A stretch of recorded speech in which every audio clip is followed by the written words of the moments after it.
우리가 문제가 발생하게 되는 부분은 나는 모르는데 남은 알고 있는 부분일 겁니다.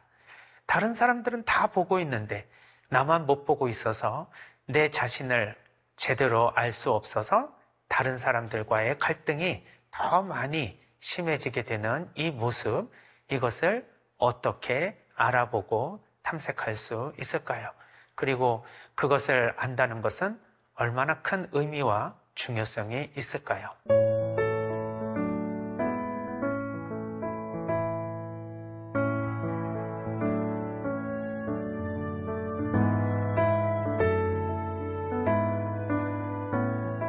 전 예수님, 형제 자매님들 안녕하십니까?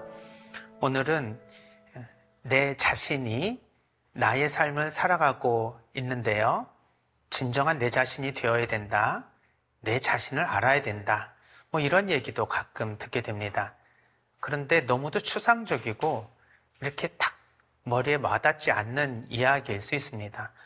내가 내 자신을 제일 잘 아는데 뭘 또 더 알아야 되는지, 그리고 내 안에 내 자신을 또 발견하라는 얘기는 또 뭔지, 내 안에 나 아닌 또 다른 자신이 있다는 말인가 생각을 해볼 수가 있습니다. 그래서 오늘의 주제는 내 자신의 진정한 모습이 무엇일까? 나의 진정한 자아가 누구일까에 대한 이야기입니다. 우리는 살아가면서 자기 자신의 삶을 우리가 자기 스스로 살아가고 있다고 생각이 드는데, 사실 심리학이나 정신의학이 발달하면서 우리가 생각하고 있는 의식적인 자아와 또 우리 안에 깊이 내면화되어 있는 무의식적인 자아가 또 우리 모르게 우리 자신을 이끌어간다는 사실도 알게 됩니다. 그래서 어떤 면에서는 이상심리학에서 이야기하는 다중인격이라는 얘기도 있고요. 또 갑자기 내가 나 같지 않게 느껴지는 이인증이라든지, 아니면 정신적으로 큰 충격을 받으면 내가 나 아닌 사람처럼 느껴지는 이런 해리 증상 같은 것들이 있다는 것을 알게 되면서 내 안에 진정한 내가 있는가? 내가 또 스스로 착각하고 있는 내가 아닌 나를 나라고 생각하고 있는 것은 아닌가? 이렇게 이야기해 볼 수가 있습니다. 상담을 하게 되면 가끔 명확한 주제를 가지고 오시는 분들도 있지만 굉장히 모호한 주제를 가지고 오시는 분들도 많습니다. 예를 들면 제가 누군지 모르겠습니다. 제가 누군지 좀 알려주세요. 이렇게 오시는 분도 계시고요. 진정한 자아를 찾고 싶습니다. 이런 분들도 계십니다. 사실 저도 잘 모르는 이야기고 어떻게 끌어가야 될지는 모르는데 어떻게 다른 사람을 또 도와줄 수 있겠습니까? 소경이 소경을 이끈다고 저도 모르지만 그래도 같이 한번 찾아보는 그런 태도가 상담자의 태도니, 왜 그런 질문을 던지게 되었는지, 그리고 그 질문 안에 숨어있는 더 깊은 근원적인 질문은 무엇인지, 이런 거를 탐색하는 과정에서 진짜 자기는 누군지는 모르지만 적어도 그것을 찾았을 때 얻어지는 효과는 상담 안에서 찾아가시는 경우들을 많이 보게 됩니다. 그래서 오늘은 진정한 내가 누군지에 대한 주제를 가지고 한번 이야기를 해볼까 합니다. 토마스 형제님이 계셨습니다. 물론 가명이고 여기에 나오는 이야기들은 사실은 조금씩 각색을 한 것이기 때문에 이게 상담에서 얻어진 내용을 다른 사람에게 이제 이야기하는 것이 아니라는 사실을 조금 먼저 말씀을 드리고 시작하겠습니다. 이 형제님께서는 정의로운 분이라고 스스로 생각하셨습니다. 세상에 법을 잘 지키고 하느님 뜻에 따라 살아야 되는 사람들인데 왜 신앙을 갖고 있는 사람들이 불법을 저지르고 또 하느님 말씀대로 살아가지 않는지 도무지 이해가 되지 않는다고 하셨습니다. 그래서 만나는 사람마다 똑바로 살아라, 제대로 살아라, 그리고 인간이 인간다워야지, 그리고 신앙인다워야지, 어떻게 그렇게 살 수 있는지 따져 묻고 비판하고 야단치고 가르치고 충고하시는 삶을 지금까지 살아오셨습니다. 물론 그렇게 하면 사람들이 자신을 싫어할 것이라는 것도 잘 알고 있었습니다.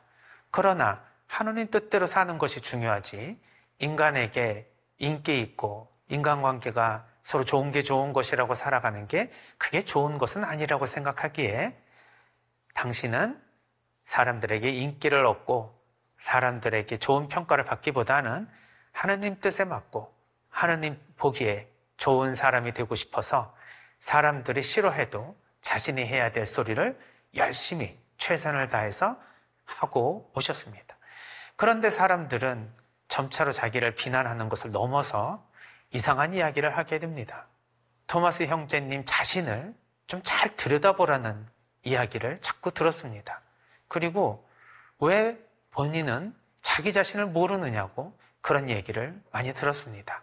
소통이 안 된다는 것은 기본이었고 자기 스스로 자기가 누군지를 모르니 타인을 그렇게 비난하고 세상을 부정적으로 본다는 말씀들을 들었습니다. 처음에는 그러려니 했지만 시간이 지나면서 점차로 많은 사람들이 대부분 저런 얘기를 한다면 이게 내가 문제가 있는 것이 아닐까라는 생각에 이르게 되었습니다.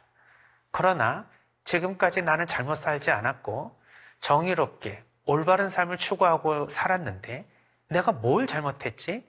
도무지 알 수가 없었습니다. 내가 유일하게 잘못한 것은 인기에 영합하지 않고 진리를 따라 살려고 하는 마음이었는데 이것이 사람들에게 상처를 줬다는 그 이유 하나로 내 삶이 과연 잘못됐다고 말할 수 있을까? 도무지 알 수가 없었습니다. 그러나 시간이 흐르면서 이제 어느덧 황혼기에 접어드니 이렇게 살다가 내가 외롭게 쓸쓸하게 세상을 떠날 것이라고 생각하면 내가 정말 인생을 제대로 못 살았다면 너무너무 이거는 슬픈 일이구나. 어떻게 해야 사람들과 그래도 인생을 기쁘고 행복하게 살아갈 수 있지? 처음에는 친밀감에 대한 욕구가 없다고 생각을 했지만 자기도 사람들과 함께 기쁘고 즐겁고 행복하게 살고 싶은 마음이 있다는 것을 느끼기 시작하면서 자신이 도대체 누구인지를 알고 싶어 상담을 받게 된 것입니다. 우리가 세상을 살아가면서 내 자신이 누군지에 대한 이해를 하는 것은 참으로 어렵고 오랜 시간이 필요합니다. 자기 탐색, 자기 분석, 자기 이해 이런 방식으로 표현되고 있지만 내가 나를 알고 있는 부분만 있는 것이 아니라 남이 알고 있지만 내가 모르는 부분도 있고 내가 알고 있지만 남이 모르는 부분도 있고 나도 모르고 남도 모르는 부분들이 있는 것을 보면 참 우리가 온전히 우리 자신을 알아간다는 것은 쉬운 일이 아닌 것 같습니다. 그런데 우리가 문제가 발생하게 되는 부분은 나는 모르는데 남은 알고 있는 부분일 겁니다. 바로 여기에 세상 사람들이 이 토마스 형제님에게 뭐라고 한 부분이 아니었을까 생각해 볼 수 있습니다. 다른 사람들은 다 보고 있는데 나만 못 보고 있어서 내 자신을 제대로 알 수 없어서 다른 사람들과의 갈등이 더 많이 심해지게 되는 이 모습, 이것을 어떻게 알아보고 탐색할 수 있을까요? 그리고 그것을 안다는 것은 얼마나 큰 의미와 중요성이 있을까요? 우리가 잘 알고 있는 칼 구스타프 융의 이야기로 한번 열어보도록 하겠습니다. 융은 우리의 인생이란 우리가 스스로 자기 자신이라고 착각하고 있었던 자아가 자신의 진정한 자기를 찾아 떠나는 여행이라고 했습니다. 에고라고 하는 우리가 착각하고 있는 내 자신이 사실은 진실한 자신이 아니라는 것이죠. 그래서 이 에고가 진정한 자신인 셀프를 찾아 떠나는 여행이라는 것입니다.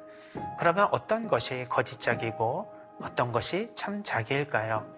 거짓자기는 소유에 의한 자기를 뜻합니다. 즉, 나는 어떤 지위를 가지고 있다. 나는 어떤 직업을 가지고 있다. 나는 어떤 권력을 가지고 있다. 나는 얼마나 많은 돈을 가지고 있다. 이런 것을 통해서 우리가 자기 자신을 표현하게 되면 이것은 사실 나의 진정한 자기가 아니라 사회적으로 내가 그럴듯하게 보이고 싶은 자아라고 해서 이것을 융은 페르소나 이렇게 표현했습니다. 즉, 자기가 진정한 자기가 아닌 사회적으로 보여지고 싶은 자기라는 뜻이죠. 이것은 자신의 욕구에 부합한 자신으로서 진정한 자기가 아닙니다. 그리고 유한하고 의미도 없고 어떤 면에서는 온전하게 자기 자신을 의미 있고 가치 있게 느끼게 만들어주는 모습이 아닙니다. 또는 이 소유는 우리가 갖지 못하면 또 그것을 가진 사람과 우리가 동일시하면서 얻어지게 되죠. 예를 들면 우리 아들이 어떠한 검사장이야, 우리 아들이 누구누구야 라고 이야기를 한다면 이것은 내가 아니더라도 내가 가장 친하게 지내는 우리 가족 중에 누가 그런 지위와 명예를 얻었으니 나는 그런 지위와 명예를 얻은 사람의 가장 가까운 사람이야를 통해서 내 자신을 드러내거나 인정받고 싶은 것이겠죠. 이렇게 소유와 어떤 직책이나 지위로 자기 자신을 표현한다면 이것은 거짓된 자기라고 말할 수가 있습니다. 우리는 그러한 거짓된 자기의 욕망에 빠져서 인생을 그것을 얻으면 마치 성공한 사람처럼 우리는 그것을 찾아 계속해서 여행을 떠나고 있지만 사실 융은 그것이 아닌 자신의 내면 안에 깊이 있는 원래의 자기 자신을 찾아서 떠나야 한다는 이야기를 해줍니다. 저번 시간에 이야기한 것처럼 우리가 순수 본성에서 오는 이 악한 경향성은 우리의 욕망에 빠져서 우리가 소유의 삶을 살도록 해줍니다. 그러나 그 안에 아직도 살아있는 초본성, 하느님의 모상으로서의 이 우리의 영은 더 깊은 내면의 하느님을 찾고 선을 따라서 살아갈 수 있도록 우리를 안내해 줍니다. 그래서 에고는 욕망을 따라 살지만 정말 자기의 참된 자아인 셀프는 하느님의 뜻에 맞춰서 하느님의 영을 쫓아 살아가려고 합니다. 그래서 우리 인간이 자기의 진정한 자신을 찾는다는 것은 욕구에 빠져서 자기의 욕망을 실현하는 삶으로부터 자기 자신 안에 하느님께서 어떤 삶을 살으라고 하는지를 귀 기울이고 자신의 삶의 의미와 가치를 하나님 안에서 찾아갈 수 있는 순간 우리는 자기의 진정한 자아를 찾을 수가 있을 것입니다. 융은 이러한 자기 자신을 찾아가는 여정에서 방해 요인들이 있기 때문에 우리가 쉽게 그 자기 자신을 찾기가 어렵다고 얘기합니다. 그 방해 요인은 여러 가지가 있습니다. 가장 큰 것은 나의 열등감입니다. 내가 누구에게 떨어진다, 못나 보인다, 내가 되게 효능감이 없다라고 느껴지면 자기 자신에 대한 개념과 자신에 대한 자존감이 떨어지게 되며 이것이 컴플렉스로 작용하여 진정한 자기 자신을 찾는데 방해 요인이 됩니다. 그것 말고도 많이 있지요. 우리 자신이 스스로 보고 싶지 않은 내 자신에 대한 수치심, 이것이 결국 그림자라고 하는 용어로 표현되는데요. 이것이 나의 참자기를 만나러 가는데 방해 요인이 됩니다. 또 개인적으로 큰 상처를 받아서 트라우마가 생겼거나 아니면 나의 개인적인 또는 집단의 무의식적인 여러 환경들이 나의 이 진정한 자기를 찾는데 방해 요인이 됩니다. 그래서 우리가 진정한 자기 자신을 찾기 위해서는 이런 방해 요인들을 없애야 되는데 이것을 극복하는 방식이 혼자로서는 가능하지 않기 때문에 우리가 서로 도와줘야 되고 때로는 상담과 영적 지도를 통해서 이것을 우리가 잘 해결하기 위한 도움을 받아야 합니다. 그 과정 안에 하나님의 성령이 함께 해주시겠죠. 우리의 진정한 자아는 거짓된 자아로부터 우리가 서서히 변화되고 성화되어 가는 과정에 있다라는 것을 성경에서도 말씀을 해주십니다. 마태오복음 5장 48절에 보면 하늘에 너희 아버지께서 완전하신 것처럼 너희도 완전한 사람이 되어라는 말씀이 있습니다. 우리가 태어날 때는 순수 본성 안에 죄로 물들은 우리의 인간성이지만 이제 초본성으로 향해 나아가는 진정한 자기 자신으로 되어가라는 말씀으로 이 말씀을 해석할 수도 있습니다. 또한 사도 바오로도 옛 인간과 새 인간으로 우리의 거짓자인 에고가 우리의 참자기인 셀프로 변화되어야 된다는 말씀을 성경에서 해주십니다. 에베소서 4장 21절에서 24절까지의 말씀은 여러분은 예수님 안에 있는 진리대로 그분에 관해 듣고 또 가르침을 받았을 줄 압니다. 곧 지난날의 생활 방식에 젖어 사람을 속이는 욕망으로 멸망해가는 옛 인간을 벗어버리고 여러분의 영과 마음이 새로워져 진리의 의로움과 거룩함 속에서 하나님의 모습에 따라 창조된 새 인간을 입어야 합니다. 이 말씀도 우리의 욕망에 빠진 옛 인간, 즉 에고에서 우리가 새 인간, 셀프로 넘어가야 된다는 말씀이겠죠. 골로사이서 3장 9절에서 10절까지의 말씀을 봅시다. 여러분은 옛 인간을 그 행실과 함께 벗어버리고 새 인간을 입은 사람입니다. 새 인간은 자기를 창조하신 분의 모상에 따라 끊임없이 새로워지면서 참 지식에 이르게 됩니다. 그래서 우리는 이러한 내가 스스로 자기라고 생각하고 있는 욕망에 빠진 우리의 이 자아로부터 벗어나 참 자기로 향해서 나아가야 됩니다. 어떤 분들은 준비를 하시는 분이 계실 거고 어떤 분은 이미 여정을 차리고 떠나신 분도 계실 겁니다. 어떤 분은 이미 자기 자신을 만나서 인생의 참된 의미와 가치를 깨달으신 분도 계실 겁니다.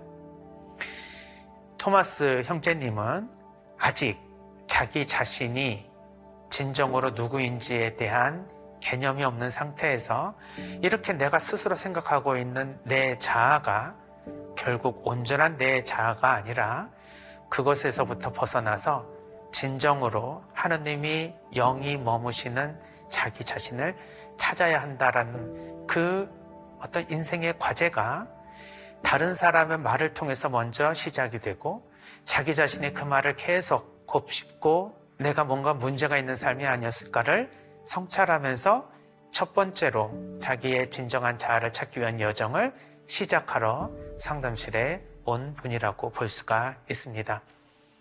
이분은 계속해서 자기 자신에 대한 탐색을 할 때에 우리의 참자기를 만나는 데 방해가 되는 여러 모습들이 아까 있다고 말씀을 드렸는데 이런 것들을 찾아내는 데는 시간이 조금 많이 걸리니 간단하게 찾아가는 핵심적인 방법이 있다고 말씀을 드리니 그것이 무엇이냐고 물었습니다. 그것은 바로 나의 핵심 욕구, 즉 욕망을 찾아내는 것입니다. 우리 인간은 기본적으로 꼭 필요한 우리의 욕구들이 있습니다. 우리의 생물학적인 욕구, 심리 정서적인 욕구, 영적인 욕구들이 우리를 살아가게 만들어주는데 이 욕구가 없다면 살아갈 수가 없고 욕구를 느끼지 못한다면 우리는 성장하기가 어렵습니다. 따라서 욕구는 필요한 것이기에 채워야 됩니다. 사랑과 인정을 받고 싶은 욕구는 우리에게 생존에 필요한 음식과 같은 것입니다. 생물학적으로 건강하기 위해서 음식이 필요한 것처럼 우리가 정서적이고 정신적으로 건강하기 위해서 서로의 사랑과 인정이 중요합니다. 그런데 이러한 욕구가 도를 넘어서면 욕망으로 넘어갑니다. 이것을 추구하는 것만이 유일한 삶의 목표인 것처럼 살아갑니다. 어떤 상황에서도 인정과 사랑을 받지 못하면 견디지 못하고 그것이 없다면 의미가 없는 것처럼 느껴집니다. 사람마다 정도의 차이는 있지만 인정과 사랑이 필요 없는 사람은 없습니다. 그러나 그것이 주어지지 않을 때 우리는 때로는 하나님께 의탁하기도 하고 또 그것이 없는 결핍의 상황을 잘 머무르며 견뎌가며 그것을 자기 성장의 도움으로 삼기도 합니다. 그러나 어떤 분에게 있어서는 그 인정과 사랑을 반드시 받아야 된다는 생각에 욕망으로 발전한 이 욕구가 결국 모든 삶에 자기 자신을 합리화하거나 자기 자신이 살아가는 방향을 설정해 줍니다. 토마스 형제님의 핵심 욕구는 인정과 사랑의 욕구였습니다. 누구로부터 인정을 받고 사랑을 받는 것이 자기의 삶의 가장 중요한 핵심 욕구라는 사실을 인정하기까지는 그리 오래 걸리지 않았습니다. 그런데 사랑과 관심 그리고 인정을 받기 위해서 하는 행동이 아니라 오히려 거꾸로 사랑을 못 받고 인정을 못 받고 사람들로부터 내쳐지는 체험을 하게 만드는 태도로 가는 이유가 무엇이었을까요? 사실 인정을 받기 위해서는 다른 사람들과의 관계가 더 좋아야 된다는 상식적인 생각이 들어올 수 있지만 토마스 형제님에게 있어서는 세상을 정의롭게 해야 된다는, 그리고 세상은 올바로 되어야 된다는 이 가치관이 결국 그것을 이루지 못하는 많은 사람들이 있다는 사실을 확인하고 그것을 고쳐줌으로써 내가 인정과 사랑을 받을 수 있다는 무의식적인 움직임에 스스로 자기 자신을 정향시켰던 결과라고 볼 수 있습니다. 그래서 사람들을 가르치고 사람들에게 충고해주고 사람들에게 올바로 살으라고 예언자적인 기능을 계속해서 보여줌으로써 자기 자신이 세상에 존재하는 이유가 있고 삶의 의미가 있다고 스스로 생각을 했던 것입니다. 그러나 자기가 그렇게 의미와 가치를 추구하면 추구할수록 이상하게 사람들과 거리가 생겨나고 인정을 받지 못하고 사랑을 받지 못하는 것을 체험하게 되면서 정신적인 혼란을 겪게 된 것이죠. 자기가 올바른 일을 하고 있다는 생각을 내려놓고 또 세상을 뭔가 내가 도움을 줄 수 있다는 생각을 내려놓고 내가 온전히 사람으로부터 사랑과 인정을 받아야 될 나약한 인간이라는 사실을 인정하고 그리고 다른 사람의 도움과 다른 사람의 사랑을 받아야 되는 정말 나약한 존재라는 그러한 자기 자신에 대한 겸손한 모습을 수용할 때 비로소 사람들에게 나아가는 자신의 태도가 변하게 되었습니다.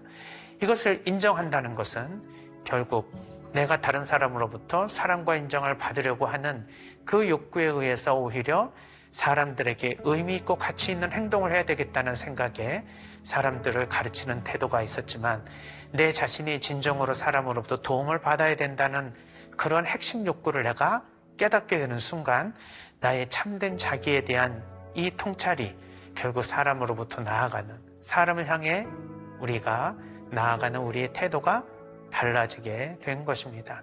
그래서 그 이후에는 사람들에게 뭐를 해라, 어떤 방식으로 살아라고 하는 이야기보다는 제가 이러이러한 것에 많이 도움이 필요합니다. 도와주세요. 라는 말이라든지 제가 이렇게 했는데 조금 한번 봐주시겠습니까?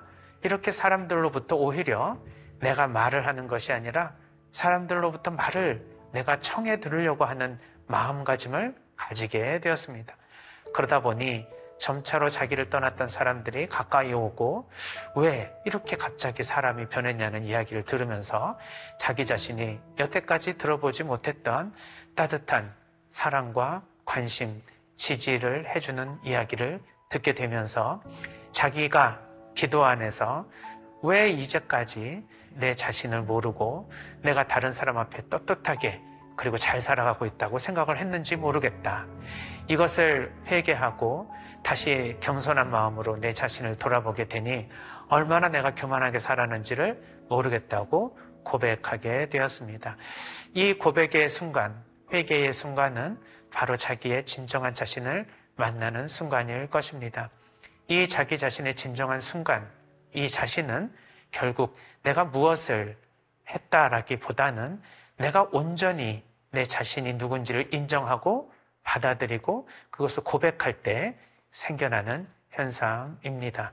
사도 바울은 하느님의 영광을 위해서 자기 자신의 모자라는 부분, 부족한 부분, 단점을 자랑하겠다고 말씀을 하십니다.